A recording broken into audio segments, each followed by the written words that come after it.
Welcome back, ladies and gents. On today's show, a Mustang Restomod with a secret, more Corvette Frunk trouble, and Le Mans Black Flags the fans. Plus, we talk to the chairperson of the Pebble Beach Concours d'Elegance. I'm Tiffany Stone, and this is Hagerty's Daily Driver. Let's buckle up.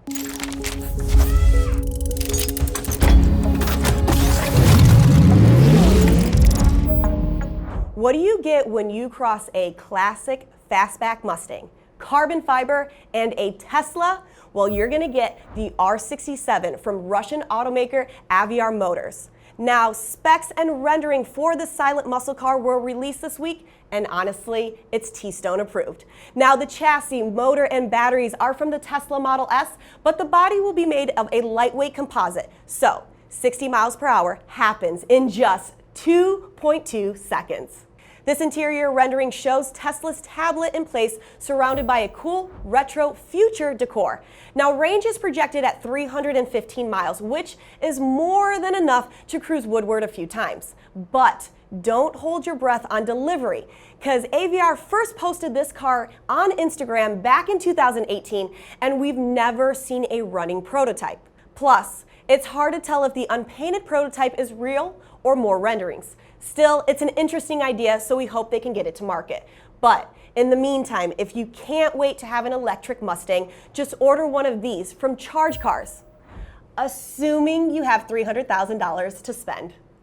Now, speaking of new American muscle, a few weeks ago, some Corvette owners said their trunks were flying open. Well, yesterday, GM issued a service bulletin for some 2020 Corvettes because the trunks are staying too closed. You heard me, too closed. Now, Federal Motor Vehicle Safety Standard 401 requires vehicles to have an interior trunk release in case someone gets trapped inside. Usually, it's a brightly colored handle, but in the Corvette, it's a button. Now, according to GM, after the car has been off for 10 minutes, it enters a sleep mode, and then that can disable the emergency button. Now, what's amazing here is the company entirely re-engineered the Corvette to be mid-engine, and so far the main issues have been with the Frunk. Luckily for Corvette owners, GM can adjust the system with an over-the-air update. So, if you're currently locked in your Frunk, my suggestion, get that update. And in racing news, the 24 Hours of Le Mans joins the growing list of races that will be held without fans in attendance. The FIA made the announcement yesterday, and the organizers said they wanted to have the fans there with COVID safety measures in place, but they just couldn't do it. Now, outside of racing teams and essential personnel, the only people allowed to attend will be select journalists. Psst, FIA, can I still come though? Now, ticket holders will be given options to follow the race online, and this comes on the heels of IndyCar announcing that the 500 would be held with empty bleachers. Roger Penske, owner of the IndyCar series, had previously stated the race would only happen if fans were allowed to attend. But with COVID cases rising again, IndyCar is playing it safe. It's a bummer, but hey, at least there's racing and no long restroom lines. Coming up, our own McKeel Hagerty has a chat with Sandra Button, chairperson of the Pebble Beach Concours d'Elegance, to discuss the future of the event. Now, Sandra's traveled the world as a Concours judge, has guided the growth of the Concours for nearly half its existence, and shares an incredible collection of cars with her husband. She's also heavily involved in bringing people into the car hobby by supporting new events. But first. It began as genius and grew to be legend, and has become at long last the most advanced production car on the planet. You've never seen. So hi everybody, this is the Hagerty Daily Driver, and I am with a very good friend and one of the true automotive luminaries anywhere in the world, Sandra Button, the long-time chairman of the Pebble Beach Concours d'Elegance, one of the great automotive events of the world. This is a strange year for us because normally we would be convening together out in Monterey right now, and I would be looking forward to seeing Sandra in her element and this amazing environment that she didn't create.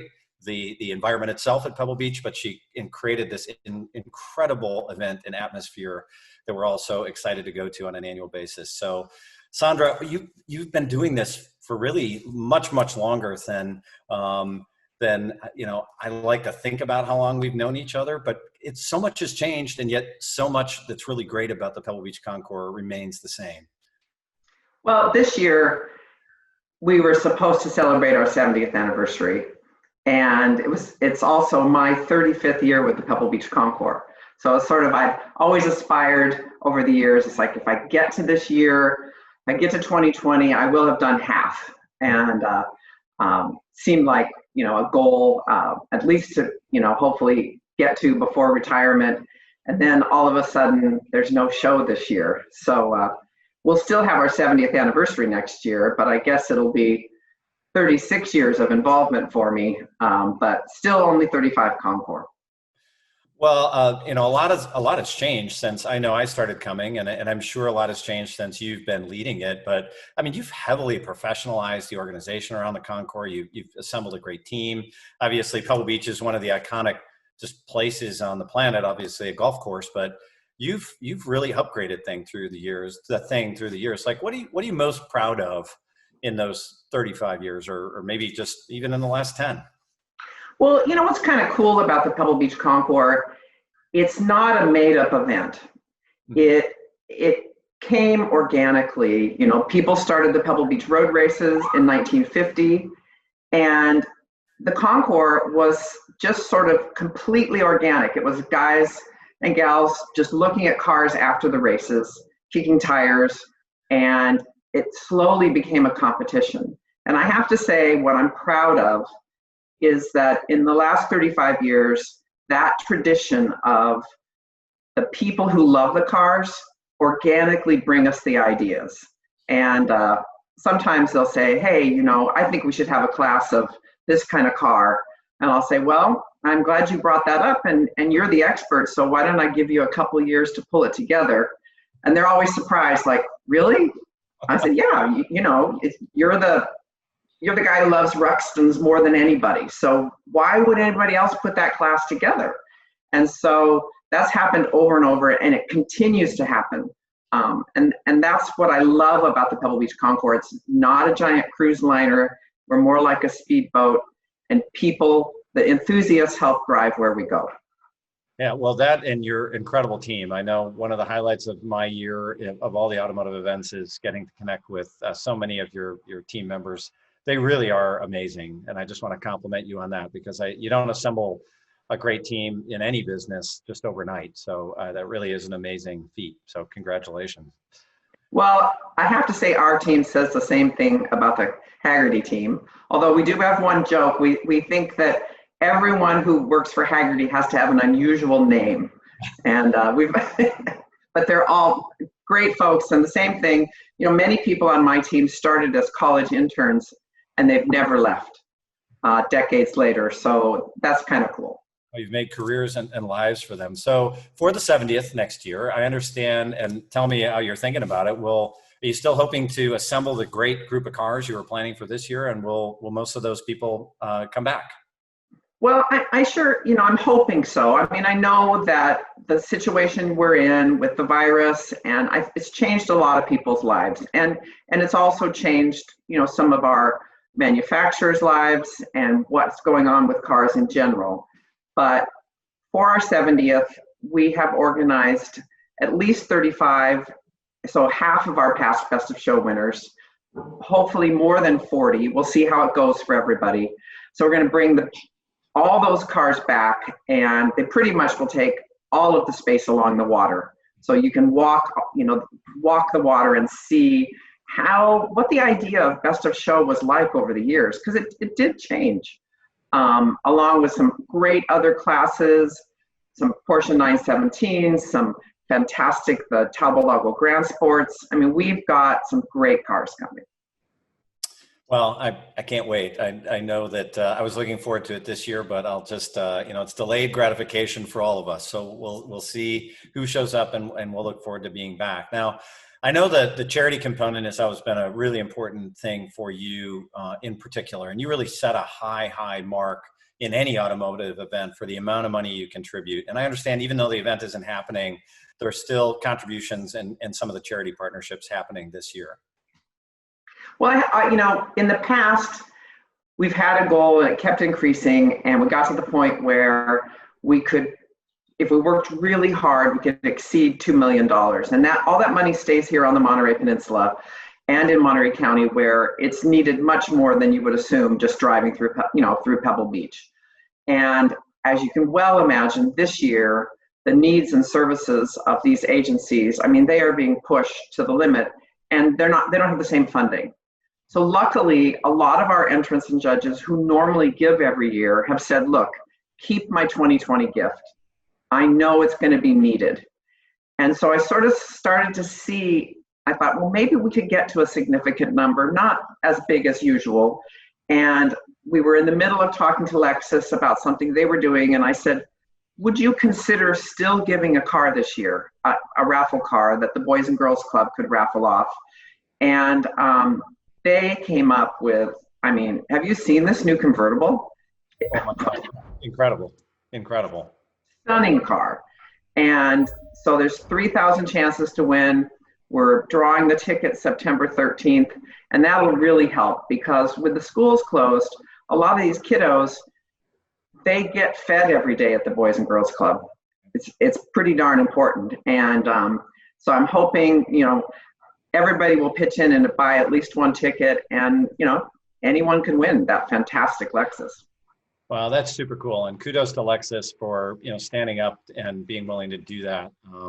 I know the drawing every year for the cars is certainly one of the highlights for the attendees there. So I'm glad you're carrying that tradition forward. So about what do you think about the future of the Concours? I mean, you've been in charge of half of them. So what do you think about for the future? Like, what are your dreams when you think about long in the future, maybe past our time, and what the next generations will see there? Well, as you can see, if you look on the field, one thing that's changed a lot. Well, I personally thought that a preservation car would win Best of Show before a post-war car would win. Well, when John Shirley won, of course, we had a post-war car win first, but I still think there's room for, we have more and more preservation cars on the field. And for the last maybe 3 years, we've had more post-war cars on the field than pre-war. And it is, like I said earlier, it's a reflection of what these people love. People tell us what we want to see. Now, I also like to have some great brass era cars.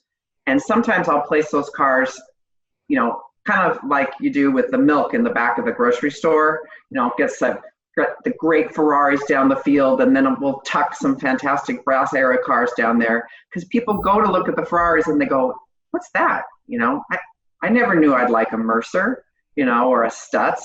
So it's fun to mix it up because these new millennials, they're loving these cars. And I just want to make sure they get to see the whole breadth. And, you might start with post-war sports cars and then see something else, a vintage Bentley, and say, you know what, that's pretty cool stuff. Maybe I want one of those. Well, that's right. And I think if we, like you said, and as I describe it, like we need to lower the bar of letting people see great cars. There's no place better than the Pebble Beach Concours to see some of the great cars in the different classes. I've been judging for a long time, and I just always can't wait every year myself to get the judging over with so I can go just mingle and look and not talk to anybody for a little while. So it's just an amazing experience. And I must tell you, I had an experience last year where I was standing in line somewhere, obviously it becomes pretty crowded, and I saw like three young guys, well-dressed, I would say sort of early 30s. And it was very clear that they're sort of a supercar, sports car guy. And they were all talking about the different cars that they had. And even though, they didn't currently own cars clearly that would be, appropriate for the Pebble Beach show field, it was so obvious they were excited to be there and to see that stuff. And I was just excited they were there, and by the way, it was the first time to see some young guys there who weren't, like the sons of the collectors on the field. Yeah. They were there from Silicon Valley or whatever down to see the great cars. So, we're bringing them in. You and your husband, Martin Button, are both come from the automotive industry, and you have a really nice car collection, and you usually participate in a lot of car events around the world when you're not running the Concours. And obviously, virtually all of those events are canceled or it's really hard to get to them. Are you both getting a chance to drive? You getting out and having any fun with the cars? We're trying to get the cars out, and it's interesting because Martin and I try to have cars for events we enjoy. So if we have, we've always had a London to Brighton car, or try to have a vintage Bentley for Bentley events. A 300 SL Roadster will take you to, many, many events. And we just bought a Brass Era car. We've had a Vauxhall. We got a 20 Stutz that used to be in the Hera collection. And we're getting it ready for a Brass Era tour that got canceled. So we actually had some more work done to it. And it's a Model H Roadster, so it's just like a Stutz Bearcat. There's nothing different except the body. And so we've had that out just recently because it's purring now. It's really ready for its next rally. Well, we've been one of our, I guess, proudest affiliations with the Concours. Well, two things. We often host a reception there on Thursday evening, and I have to tell you, I'll send you a clip of it later. Normally we're raising toasts to our friends and partners that visit us on that Thursday evening. So last week, Soon and two of my daughters and I, we did a little recording, and we made up a new cocktail, both a virgin and non-virgin version called a Missing Pebble. And we raised a toast. Everybody was out there being safe and still enjoying cars, and that we'd see them again next year. But our other thing is, of course, Dawn Patrol, the craziness that started with, I might have been out a little too late one year at Pebble and needed coffee and maybe some donuts, and then to see the cars rolling on the field. And now it's become this little bit of a spectacle and probably annoying to your security folks, but where we give out the ever so sought after Dawn Patrol hats. It's one of I think it's been a great partnership through the years. Well, it really is fun because, for decades, there's always been sort of a game played as to who can put their car on the field first. And I know over the years when I first started, a friend of Lauren Tryon's was, two of them were battling it out, and they'd have their car out there at 3:34 in the morning.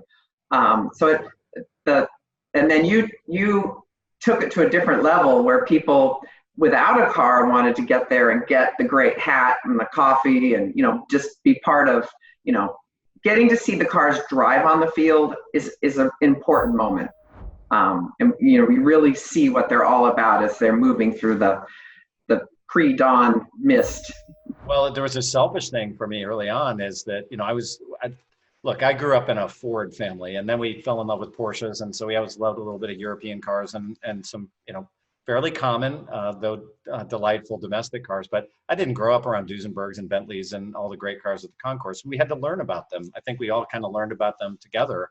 And I would go out there to that early morning parade of cars coming on the field, and it was an absolute masterclass of car knowledge. The few people that were out there, just the few diehards, and they could just name car after car after car. And then about every, 11th one, somebody'd be like, what in the world is that? And even, the Concours manages to surprise everyone. And it really was and remains a masterclass in car knowledge. So we're grateful. Well, what I kind of find in the morning is they come in completely in a random order. So you can have this teeny tiny Seata, waiting in line, and in front of it is a giant, 9-passenger touring car huffing and puffing, and you don't even know what's behind it because when they're on the field, they're sort of together with cars that make sense.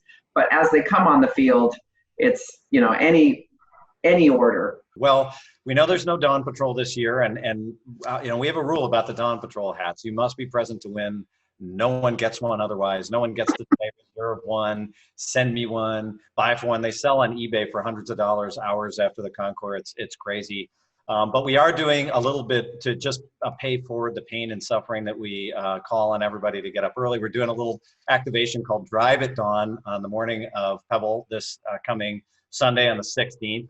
And that is, we're asking people to get up early, go for a kind of a dawn drive in their car and send us photos. And we'll give them something that vaguely resembles a Dawn Patrol hat, but won't be a Dawn Patrol hat. So it's just a taste for next year.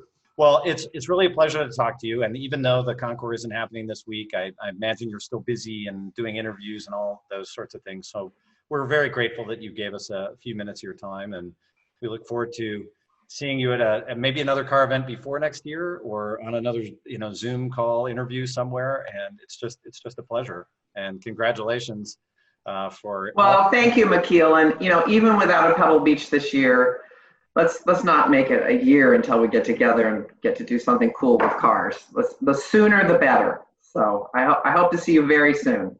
Amen to that. So we'll do it, onward and upward, and we'll drive safe and have fun in one of these cars together. So all the best to everyone at the Pebble Beach Concours team, and Martin, and to you. Be safe, and we'll see you soon. Thanks for your time. Oh, say hi to Soon and the girls, and we'll see you soon.